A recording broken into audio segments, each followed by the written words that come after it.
জোর জোহর আসর মাগরিব এশা, মাত্র 14 বছর 16 বছর বয়স। এত কম বয়সে এত বড় গাদ্দার হইলা যে একটা ওয়াক্ত নামাজ পড়লা না, একটা সেজদা দিলা না। মুসলমানের বাচ্চা এত বড় নিকৃষ্ট হয়, মুসলমানের ঘরে এত বড় বেয়াদব হয়, মুসলমানের ঘরে এত বড় অসভ্য হয়, মুসলমানের ঘরে এত বড় জানোয়ার ঘুমায়। এ তো মানুষ না,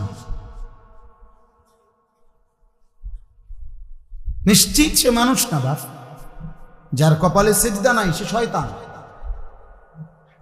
ইবলিসকে শয়তান বলা হয়েছে কেন বলেন? কোন দিন থেকে শয়তান বলা হয়েছে? যেদিন সেজদা ছুটে গেছে। এর আগে কি সে শয়তান ছিল? ইবলিসকে কি এর আগে শয়তান বলা হইতো? এর আগে ছিল সে মুআল্লিমুল মালাইকা, সে ছিল ফেরেশতাদের শিক্ষক। যেদিন সেজদা ছুটে গেছে, একটা সেজদা দেয় না, আল্লাহ বলছে আজকের থেকে তুই শয়তান, আজকের থেকে বেঈমান তুই শয়তান, ফাখরুজ। আল্লাহ বলছে আজকের থেকে বের হ, বের হ এখান থেকে, ফাইন্নাকা রাজিম, তুই অভিশপ্ত। কোরআনে আল্লাহ বলছে ওয়া ইন্না আলাইকা লানাতা ইলা ইয়াউমিদ্দিন। আল্লাহ বলছে বেঈমান মনে রাখবি, কেন সেজদা দিলি না?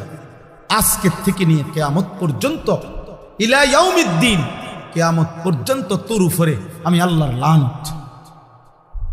কোরআন শরীফের আয়াত দোস্ত, চালাক মনে করো না। মোবাইলে বেডি গদ্দু চাইলে এত চালাক হয় না।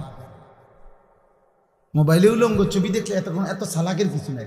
এটা অসভ্যতা, এটা চালাকি না, এটা চরিত্রহীনতা, এটা লম্পট্য।